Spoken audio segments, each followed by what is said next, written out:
Welcome to Edinburgh.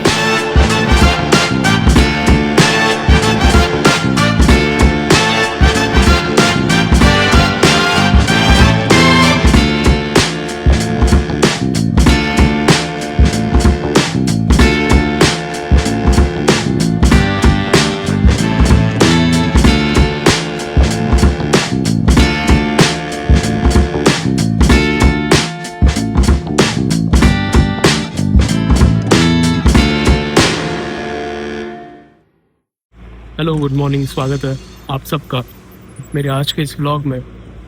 Currently हम हैं Scotland की कैपिटल एडिनबरा में। इसे देखा जाए तो इस शहर का इतिहास काफ़ी पुराना है। क्रॉस करना है क्या? सीधा है ना। 3000 साल पहले इस शहर को बसाया गया। फिर 7th सेंचुरी में यहाँ का कैसल बिल्ड किया गया, जहाँ पे आज हम जाएंगे भी। इतने पुराने बिल्डिंग्स मुझे यहाँ दिखे हैं। ऑलमोस्ट तकरीबन 1000 साल पुराने सारे बिल्डिंग्स हैं।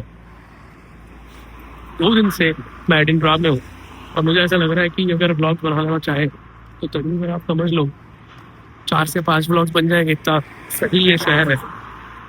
मैक्सिमम तो मैक्सिमम जितना है I try to showcase.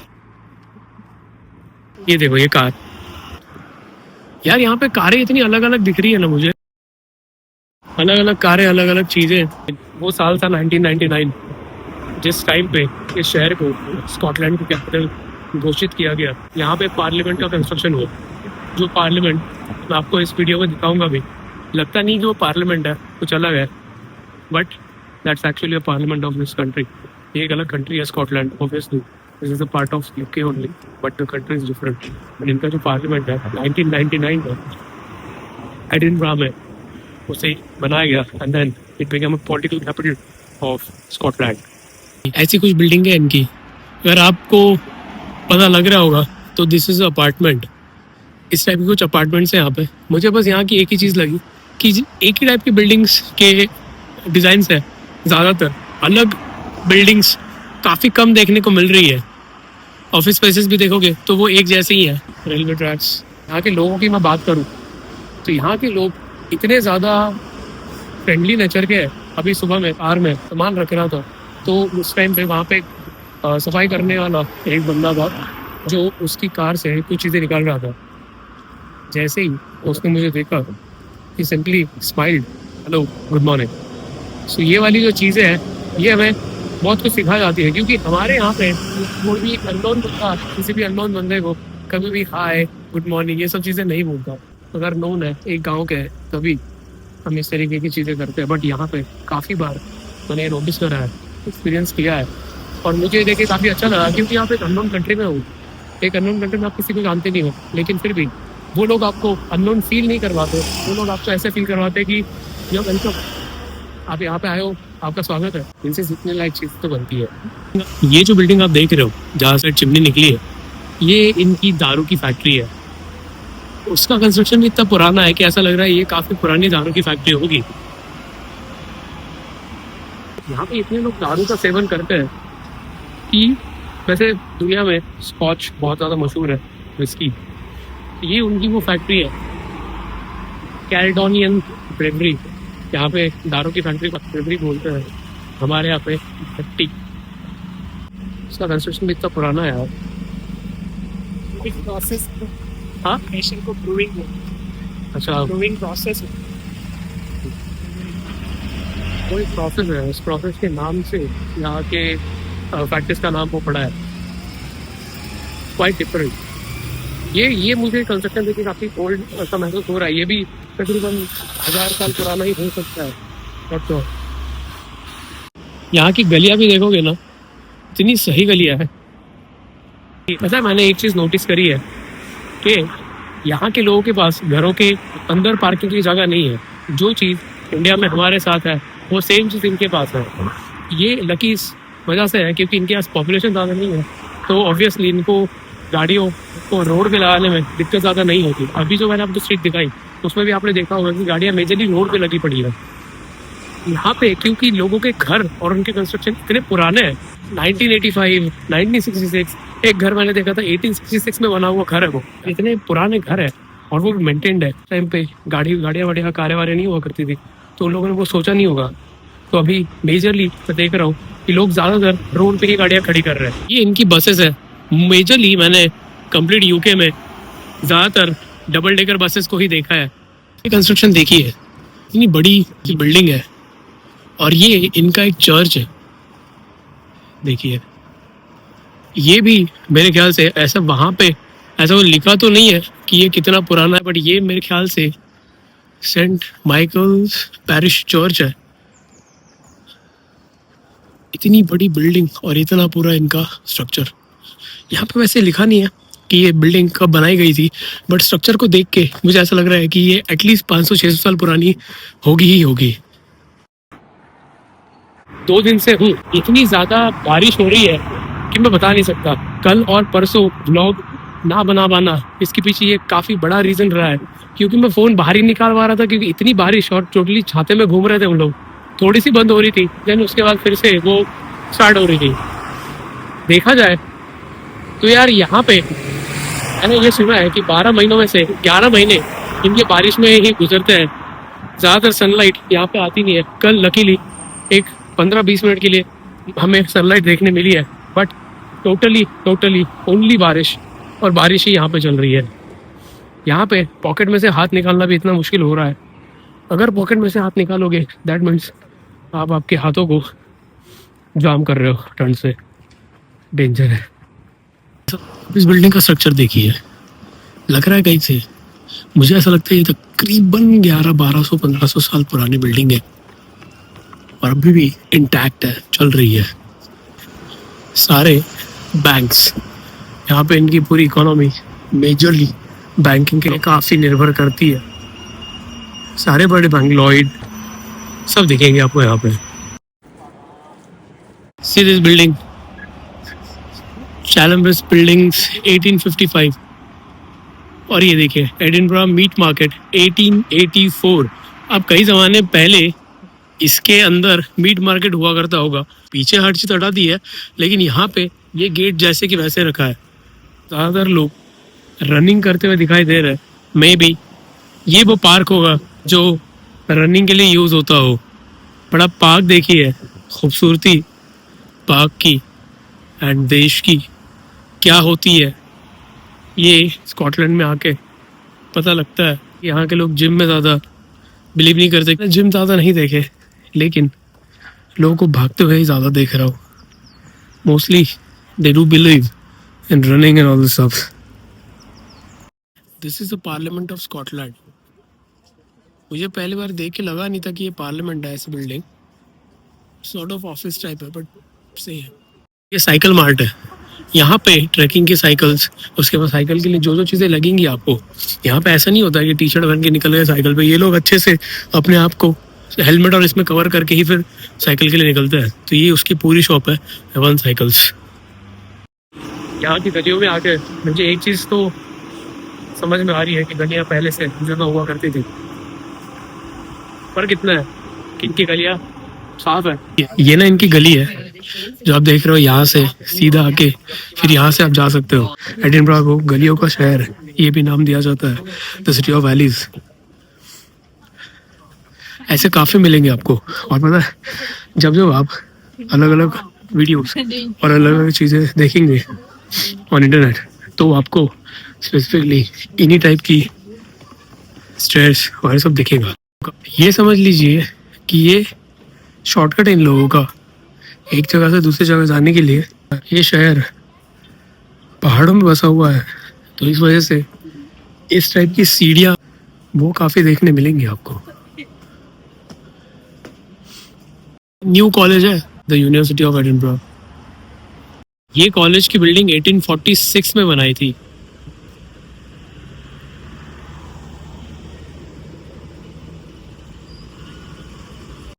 Edinburgh शहर का एक अच्छा व्यू यहाँ से मिलता है। ये जो आप देख रहे हो आगे, दिस इज इनका नेशनल म्यूजियम। और सबसे बेस्ट वाली चीज़ जो दिख रही है वो सामने, ये इनका स्कॉट मॉन्यूमेंट है। वहाँ पे किसी की मूर्ति है, मेरे ख्याल से जिन्होंने स्थापना करी थी उन्हीं की होगी। श्योर नहीं हूँ मैं, लेकिन ऐसा सुनने में आया है कि वर्ल्ड वॉर 2 में इस पे बम गिराया गया था from another enemy country. Firstly I am sorry, पहले मैंने इसका जिक्र नेशनल म्यूजियम की तरह किया था, बट ये नेशनल म्यूजियम नहीं है, ये इनकी नेशनल गैलरी है। इसका भी जो बिल्डिंग है वो भी बहुत सही है, national gallery of Scotland.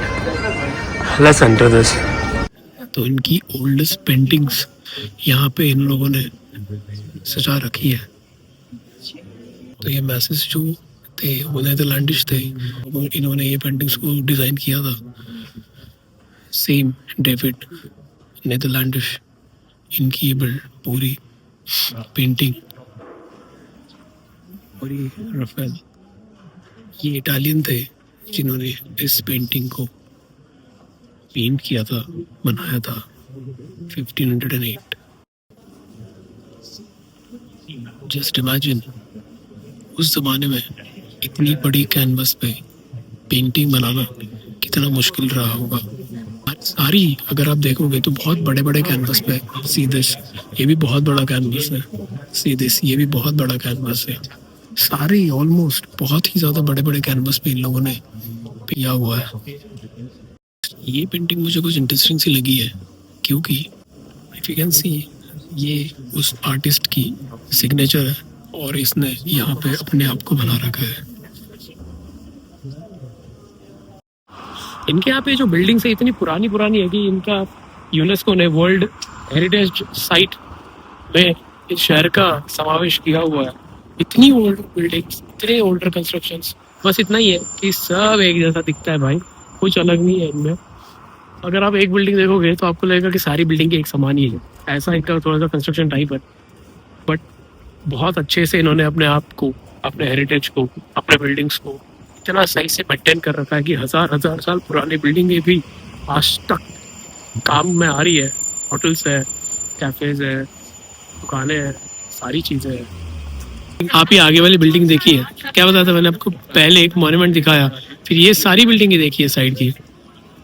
And same for here also, एक जैसे बिल्डिंग का स्ट्रक्चर है इनका। पता नहीं ये ऐसा क्यों है, शायद इनके किंगडम का या फिर काउंसिल का कुछ रूल होगा कि एक ही टाइप का एक डिजाइन इनको फॉलो करना है, इस वजह से इनकी सारी बिल्डिंगें एक जैसी दिखती है।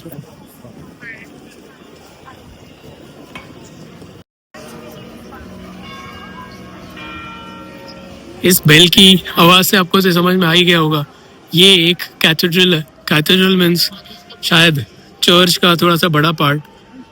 ये बहुत ज़्यादा पुराना है, ये हमने कल देखा था, हालांकि मैं इसका वीडियो नहीं ले पाया कल। ये एक इतनी बड़ी सी चर्च है इनकी, कैथेड्रल, चर्च नहीं बोल सकते, कैथेड्रल है। अंदर से ये इतना पुराना और इतना अच्छा कंस्ट्रक्ट अभी भी कर रखा है इन लोगों ने, अच्छे से मेंटेन, कि देख के मज़ा आता है। पोर्शा, पीछे देखोगे तो जी वॉगन, मेजरली गाड़ियाँ यहाँ पे काफ़ी हद तक है, लेकिन दुबई की जैसी नहीं। यहाँ पे मेजरली मैंने ये देखा है कि काफ़ी कम लोगों के पास लग्जरी गाड़ियाँ हैं, जैसे पोर्शा, लैंड रोवर, फिर मर्सिडीज। लोगों के पास अफोर्डेबल कार्स ही है नॉर्मली, जैसे हमारे यहाँ अफोर्डेबल कार्स है वैसी सी नहीं है, लेकिन थोड़ी अच्छी क्वालिटी की अफोर्डेबल कार्स इन लोगों के पास ज़्यादा यूज़ होती है। टोयोटा सबसे ज़्यादा मैंने देखा, उसके बाद निसान एंड देन वोक्सवैगन। इन झाड़ियों के पीछे इनका रेलवे स्टेशन है, और आप देखोगे तो ऐसी सी इनकी कुछ ट्रेन्स है। इनकी ट्रेन्स में मैंने ये देखा है कि बहुत लंबी नहीं होती है, देख रहे हो आप, 3 डब्बों की ट्रेन है बस। ऑब्वियसली इतनी कम पॉपुलेशन के देश में बड़ी ट्रेन्स की ज़रूरत नहीं है। और ये है इनका रेलवे स्टेशन, प्लेटफॉर्म्स, ये ट्रेन्स खड़ी है, जैसे अभी गई वैसी एक ब्लू वाली है। बिल्डिंग्स तो भाई ये तो बात ही कुछ और है। देख रहे हो इन फ्लैग्स की बात कर रहा था, जो बीच में लटका हुआ है दैट इज़ यूनियन जैक, जो यूनाइटेड किंगडम का है, और साइड में जो वाइट एंड ब्लू वाला दिख रहा है दैट इज़ अ स्कॉटलैंड्स फ्लैग। अब ये स्ट्रक्चर देखिए, मुझे भी यही लग रहा है कि ये स्ट्रक्चर इनका चर्च का है। और अगर आप वहाँ देखोगे ये पूरी गली जा रही है। लोग हमें अभी करेंगे कैसल टूर इनके साथ, क्योंकि हमने गाइडेड टूर बुक किया है। तो करंटली दे आर सेइंग कि एक लाइन में आप आ जाइए, सो दैट हम आपको कैसल टूर करवाएं। यहाँ से हमें शायद चल के ले जाएंगे, हमें चला के सीधा कैसल पे। ये हमारा गाइड है, ये हमें कंप्लीट कैसल दिखाएगा। एक्चुअली ये सिटी टूर भी करवाते हैं, इसने इंट्रोडक्शन में काफ़ी सही चीज़ें बताई, ये कहाँ से आया, इसने कैसे एडिनबरा में अपने आप को सेटल किया है। वो स्कॉटिश नहीं है, ही इज़ फ्रॉम ऑस्ट्रेलिया, और वहाँ से वो यूके आया। Post is acting and all the degrees are done, he is actor by profession. और फिर एडिनबरा में आके भाई ने शादी करी है and then he got settled. So ये एक सही चीज़ है। एक्टर है, एक्टर ये भी चीज़ें करते हैं, गाइड्स वगैरह, ये हमें पहली बार देखने मिला है। पाइप और सोडा याद है, यही है वो, ये इनका ट्रेडिशनल म्यूजिक है जो ये अभी यहाँ पे प्ले कर रहे हैं।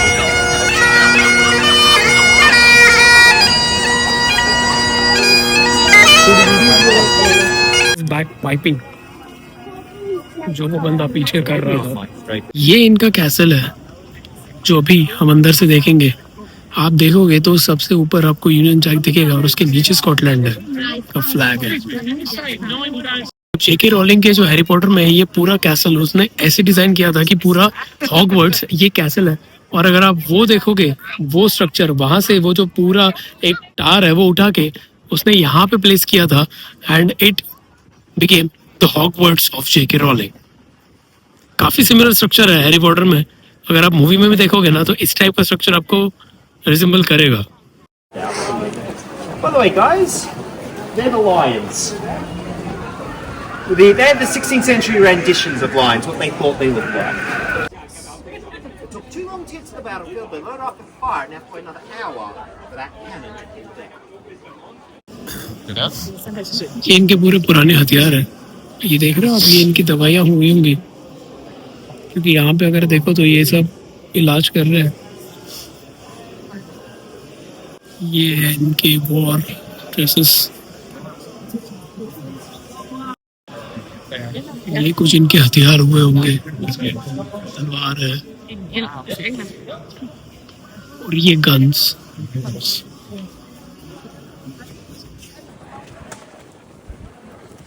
वो एक स्कॉटिश सोल्जर था, मार्शल था, जिसने एंग्लो मैसूर वॉर में टीपू सुल्तान को हराया था। ये तलवार आप जो देख रहे हैं, ये दोनों तलवारें टीपू सुल्तान से बिलोंग करती है। ये वो हेलमेट है, वॉर हेलमेट, जो टीपू सुल्तान ने एंग्लो मैसूर वॉर में पहना था। और ये दर्शिका है जो उस Scottish general and Tipu Sultan को दर्शाती है, उस युद्ध को दर्शाती है।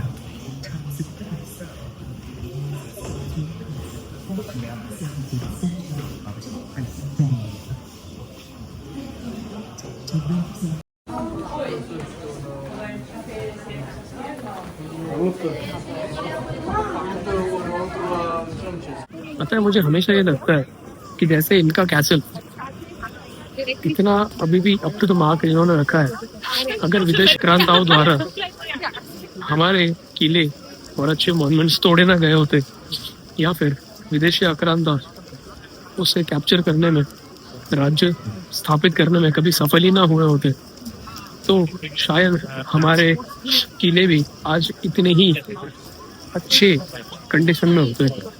रायगढ़, बनारगढ़, शनिवारवाड़ा, सिंहगढ़, ये सारे अगर ऐसे होते तो इमेजिनेशन से ही समझ में आता यार कितने सुंदर हो भाई। यहाँ की सारी स्ट्रीट्स देख के आपको एक तो चीज़ समझ में आई होगी कि सारी स्ट्रीट्स या most of the streets Harry Potter से बहुत ज़्यादा रिजेंबल करती है। इसका सिंपल कारण ये है कि जेके रोलिंग जिसने हैरी पॉटर लिखी, हैरी पॉटर की लेखिका, वो एडिनबरा के एक एलिफेंट कैफे में बैठ के ही लिखा करती थी। तो ऑब्वियसली जो आप देखते हो उसके हिसाब से आपका इमेजिनेशन दौड़ने लगता है। तो यहाँ की जो विक्टोरिया स्ट्रीट है वो, और हैरी पॉटर की जो डैगन एली है जहाँ पे सारे सामान मिलते हैं उनके, फर्स्ट पार्ट में आपने देखा होगा, वो इसलिए रिजेंबल करते हैं सबसे ज़्यादा। हालांकि आज मैं वहाँ पे जा नहीं पाया, कल हम गए थे, कल मेरे पास शूट करने का ये था नहीं, so I just had pictures of Diagon Alley so that आप वो देख पाए।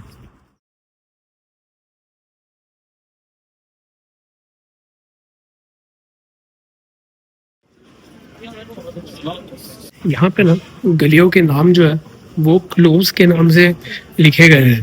मुझे नहीं पता एग्जैक्ट इनका क्या मतलब है, बट यहाँ पे ऐसे लिखा है कि advocates close, that means advocate गली।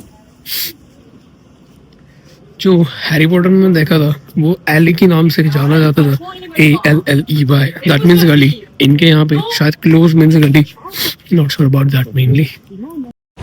ये इनकी ट्राम सर्विस है, मेरे को लग रहा है ये प्रिंसेस स्ट्रीट्स पे ही है सिर्फ, बाकी के स्ट्रीट्स पे तो मेरे को दिखा नहीं है कहीं।